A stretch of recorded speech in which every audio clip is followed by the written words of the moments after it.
Hello hello, जय Hind. A1 classes 7 में आपका स्वागत है। आज हम लोग पढ़ेंगे साइंस। वीडियो तो काफ़ी दिन बाद चल रही है, जिसमें हमने इससे पहले वीडियो में साइंस क्लास 10th का चैप्टर नंबर 10th प्रकाश के बारे में हमने पढ़ा था और उसे हमने कंप्लीट किया था। ठीक है, तो कोई दिक्कत नहीं है। अब एग्ज़ाम रह गया है आपका 3 महीना ज़्यादा से ज़्यादा, तो आप लोग क्या है कि अच्छे से मेहनत करिए, चैनल पे बने रहिए। अब आपका वीडियो रेगुलर आता रहेगा। ठीक है, तो आज हम लोग पढ़ेंगे चैप्टर 11th, मानव नेत्र तथा रंग बिरंगा संसार। तो इस वीडियो में हमें पढ़ना है ह्यूमन आइज के बारे में, मानव नेत्र के बारे में। तो देखिए, मानव नेत्र क्या होता है। मानव नेत्र, ह्यूमन आइज।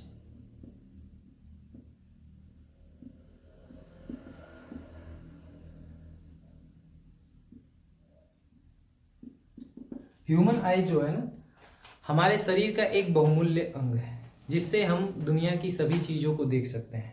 दुनिया इतनी विचित्र है, इतनी विभिन्नताओं से भरी है, और इसमें हम रंग बिरंगे संसार वगैरह को हम आँखों के ही जरिए देख सकते हैं। अगर हमारी आँखें नहीं रहती तो हम एकदम ब्लाइंड रहते हैं, मतलब हमारे सामने एकदम अंधकार छाया रहता है और हम किसी चीज़ को नहीं देख पाते हैं। तो मानव नेत्र जो है ना, वो हमारा क्या है, एक बहुमूल्य अंग है, जिसकी सहायता से हम किसी भी चीज़ को देख सकते हैं, किसी वस्तु को देख सकते हैं। तो एक उपयोगी अंग है। आज हम इसी के बारे में पढ़ने वाले हैं। ठीक है, तो देखिए, मानव नेत्र जो होता है, ये क्या होता है कि किस टाइप से होता है। तो इसको हम दो टाइप से पढ़ेंगे, एक फ्रंट आइज सामने के भाग से, और एक इंटरनल मतलब अंदर से किस टाइप से होता है। तो हम सामने के भाग से जब आँख को देखते हैं तो ये कुछ इस प्रकार का दिखता है।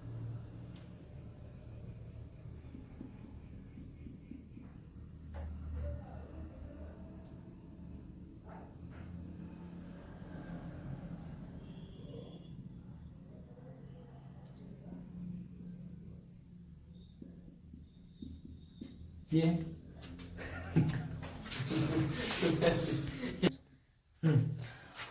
तो फ्रंट आइज सामने की तरफ से, सामने वाला भाग ये क्या है, फ्रंट आइज, और ये इंटरनल भाग है अंदर से।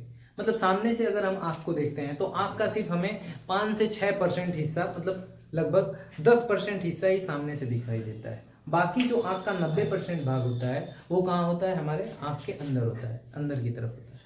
तो ये हमारा 10% वाला भाग है जो हमें सामने से दिखता है, और ये हमारा 90% वाला भाग है जो हमारे अंदर होता है। ठीक है, अब इसके पार्ट्स को बारी बारी से पढ़ेंगे कि इसके पार्ट क्या क्या होते हैं, इनका कार्य क्या होता है। तो देखिए, यहाँ पे सामने से जब देखते हैं ना, तो सामने से हमें एक बड़ा भाग दिखता है व्हाइट कलर का। व्हाइट कलर का, इसे हम बोलते हैं श्वेत पटल। क्या बोलते हैं, इसे बोलेंगे श्वेत पटल। श्वेत पटल बोलते हैं सामने के भाग को, ये क्या बोलते हैं, श्वेत पटल। या फिर इसके अंदर ये जो श्वेत पटल होता है, फिर इसके अंदर एक ब्लैक भाग दिखता है। जो व्हाइट वाला भाग है ये श्वेत पटल, जो ब्लैक वाला भाग है इसे हम आइरिस बोलते हैं। तो इस ब्लैक वाले भाग को क्या बोलेंगे, आइरिस। आइरिस का 3 रंग होता है। आइरिस 3 प्रकार की होती है। ये अलग अलग डिपेंड करती है मौसम पे, जहाँ पे जिस टाइप का मौसम रहेगा आइरिस भी उसी हिसाब से अपने को एडजस्ट कर लेती है, ढाल लेती है। तो 3 कलर होता है इसका होता है ब्लैक, काला कलर होता है, भूरा होता है, और नीला होता है। काला, भूरा, नीला, ब्लू, ब्लैक, ब्राउन, 3 कलर की आइरिस होती है।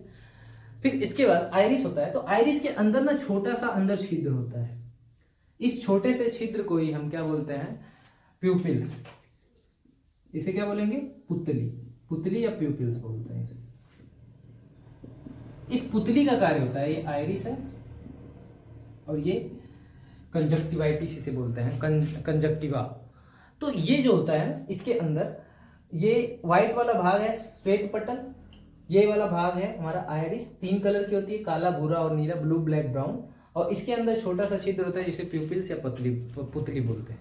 जो पुतली होता है ना, पुतली अपने को एक तरह से एडजस्ट करती है प्रकाश को भेजने के लिए। प्रकाश यहीं से होकर अंदर जाता है, और ये प्रकाश जो होता है ये यहीं से होके अंदर जाता है, तो प्रकाश को ये नियंत्रित करती है। मतलब इसका, पुतली का जो काम है, ये प्रकाश की मात्रा को नियंत्रित करना।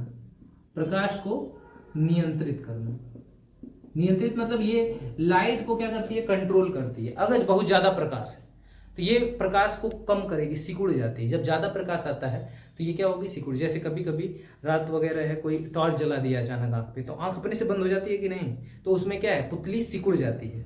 तो सिकुड़ने में तो समय नहीं लगता है पुतली को, लेकिन फैलने में थोड़ा इसको क्या लगता है, समय। जैसे हम धूप में गए ऊपर, जैसे छत पे गए, और छत पे गए तो वहाँ पे प्रकाश तो बहुत ज़्यादा रहता है। अब बहुत ज़्यादा प्रकाश रहेगा तो बहुत ज़्यादा पुतली वहाँ पे क्या हो जाएगी, थोड़ी सिकुड़ जाएगी, और सिकुड़ेगी तो थोड़ा कम प्रकाश जा पाएगा, तो आराम से हम प्रतिबिंब को देख सकते हैं। लेकिन अगर हम उसी छत से नीचे आते हैं तो जैसे ही अंदर आएंगे तो अंदर क्या होगा, हमें सही से नहीं दिखता है, मतलब अंधेरा छा जाता है।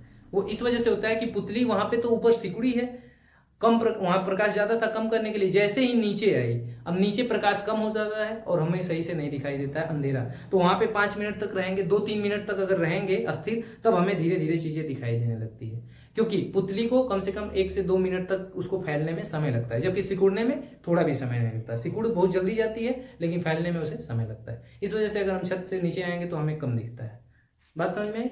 ऐसे ही अगर हमें कोई अंधेरे कमरे में भेज दे, अचानक हमें धक्का दे दे कोई अंधेरे कमरे में, तो अंधेरे कमरे में हम जाएंगे ना, तो पुतली हमारी क्या हो जाती है, फैल जाती है, और फैलने में उसको समय लगता है, क्योंकि अंधेरे में प्रकाश बहुत कम होता है, और हमारे आंख में जितना ज्यादा प्रकाश जाएगा उतना बढ़िया से हमें दिखाई देगा, तो आंख एकदम फैल जाएगी और इंसान एकदम आंख फाड़ फाड़ के देखने लगता है। तो जिससे आंख की पुतली क्या होगी, फैलेगी, ज्यादा प्रकाश जाएगा और उसको दिखाई देगा। बात समझे? ये चीजें होती हैं। तो यहाँ पे क्या है कि पुतली का काम होता है प्रकाश की मात्रा को नियंत्रित करना। प्रकाश अगर ज्यादा है तो उसको क्या करेगी, कम करेगी, अगर कम प्रकाश है तो उसे क्या करेगी, ज्यादा करेगी। तो ये चीजें हो गई पुतली। अब इसके ऊपर एक पतली सी पारदर्शी झिल्ली होती है, एक पतली सी पारदर्शी झिल्ली होती है, जिसे हम क्या बोलते हैं, कार्निया बोलते हैं। जिसे क्या बोलते हैं, कार्निया। ये एक ट्रांसपेरेंट पारदर्शी झिल्ली होती है, पारदर्शी झिल्ली, इसी को हम क्या बोलते हैं, कार्निया बोलते हैं। ये कार्निया क्या करता है, बाहर से जाने वाले धूल मिट्टी कण गर्दा वगैरह को क्या करता है, मेंटेन करता है। तो जितने भी धूल मिट्टी कण गर्दा है, कीटाणु बैक्टीरिया वायरस अगर जा रहे हैं तो ये क्या करेंगे, इस कार्निया उसको रोक लेती है। जैसे हम कहीं जा रहे हैं, अचानक कीड़ा मकोड़ा पड़ जाता है कि नहीं आंख में, तो ये कार्निया जो होती है वो झिल्ली वही उसको रोक लेती है। अगर वो झिल्ली नहीं होती ना तो अंदर चला जाता, पुतली से अंदर जाके कांचाब अंदर होता है, उसी में टहलता रहता, दौड़ता रहता। बात समझे? तो दिक्कत हो जाता है। तो इस वजह से क्या होता है कि ये क्या करेगा कि ये यहाँ पे इसको नियंत्रित करता है। ठीक है, तो ये फ्रंट भाग था इतना, और फ्रंट भाग हमारा क्लियर हो चुका है। हाँ, फ्रंट भाग में हमने इतना देखा। अब हम जो 90% होता है भाग, अंदर का भाग जो होता है, इनको बारी बारी से देखते हैं, इनका क्या काम होता है और ये क्या करते हैं। तो आई होप ये आप लोगों को समझ में आ गया होगा। अब हम देखेंगे इंटरनल भाग को। तो आंख को जब अंदर से देखते हैं, यहाँ से देखते हैं, तो यहाँ पे एक एक्वस लिक्विड होता है हल्का सा। ये क्या होता है, बाहरी भाग पे एक हल्का सा लिक्विड होता है। फिर इसे आंख का तारा भी बोलते हैं, आंख का तारा। तो ये होता है आई स्टार। फिर इसके अंदर एक लेंस होता है, द्विउत्तल लेंस होता है। ये होता है उत्तक टिश्यू, जो हमारे अंदर टिश्यूज होते हैं, उन टिश्यूओं का बना एक क्या होता है, द्विउत्तल लेंस होता है, जिसे हम क्या बोलते हैं, नेत्र लेंस बोलते हैं। जिसे हम क्या बोलते हैं, नेत्र लेंस कहते हैं। ये नेत्र लेंस जो होता है ये कैसा होता है, द्विउत्तल होता है। द्विउत्तल मतलब दोनों तरफ का उत्तल, द्विउत्तल लेंस। द्विउत्तल लेंस का मतलब सिंपल सा ये है, ये ऐसे होता है द्विउत्तल। सिंपल बोल सकते हैं, दोनों तरफ का उठल। तो ये दोनों तरफ से उठा होता है, इस वजह से इसे क्या बोलते हैं, द्विउत्तल लेंस।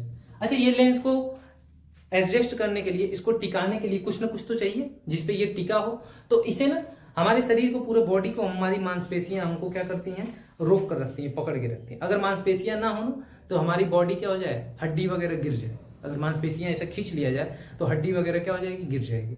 इस वजह से हमारी बॉडी में इस मांसपेशियों को रोकने के लिए किसका इस्तेमाल, मतलब हड्डियों को रोकने के लिए मांसपेशियों का इस्तेमाल करते रहती है। तो यहाँ पे क्या होगा कि इन लेंस को यहाँ पे टिकाने के लिए मांसपेशियों की जरूरत होती है। तो इनको कौन पकड़े रहता है, मांसपेशियां पकड़ी रहती है। इन मांसपेशियों का नाम है सिलियरी मांसपेशी। क्या बोलते हैं, सिलियरी मांसपेशियां या सिलियरी मसल्स इसे बोलते हैं। ये जो सिलियरी मांसपेशियां को हिंदी में एनसीईआरटी की बुक वगैरह में दिया रहता है पक्षमाभि पेशियां। तो पक्षमाभि भी याद रखेंगे आप लोग, और ये सिलियरी मसल्स भी याद रखें, ये इन्हें पकड़ी रहती है। फिर जैसे ही इसके अंदर जाते हैं तो अंदर एक लिक्विड होता है, एक लिक्विड होता है जिसका अपवर्तनांक 1.33 होता है। अच्छा एक चीज और है, यहाँ से क्वेश्चन पूछ सकता है कि ये जो उत्तक का ये लेंस होता है, द्विउत्तल लेंस, इसका अपवर्तनांक कितना होता है? तो इस लेंस का अपवर्तनांक 1.44 होता है। ये याद रहे, क्वेश्चन आते हैं बोर्ड एग्जाम्स वगैरह में। और ये जो लिक्विड होता है, एकदम शुद्ध लिक्विड होता है, इसका जो अपवर्तनांक होता है ये होता है 1.33 होता है। इसको बोलते हैं हम कांचाभ द्रव। क्या बोलते हैं? इसे हम बोलेंगे कांचाभ द्रव, या एक्वस ह्यूमर बोलते हैं, या विक्ट्रस ह्यूमर बोलते हैं। इसका नाम होता है कांचाभ द्रव या विक्ट्रस ह्यूमर। ये जो होता है इसका अपवर्तनांक 1.33 होता है, जिससे प्रकाश जैसे ही आएगा वो टकरा के वहां से अपवर्तित होके चला जाता है। फिर इसके बाद अंदर एक पतली सी झिल्ली होती है, लेयर होती है, जिसे हम क्या बोलते हैं? रेटिना बोलते हैं। क्या बोलते हैं? रेटिना। तो ये हमारा क्या है? रेटिना है। रेटिना को हम हिंदी में दृष्टिपटल बोलते हैं। दृष्टिपटल मतलब ऐसी परत जिसपे क्या होता है, जिसपे दिखता है अच्छे से, तो ये हमारी दृष्टिपटल।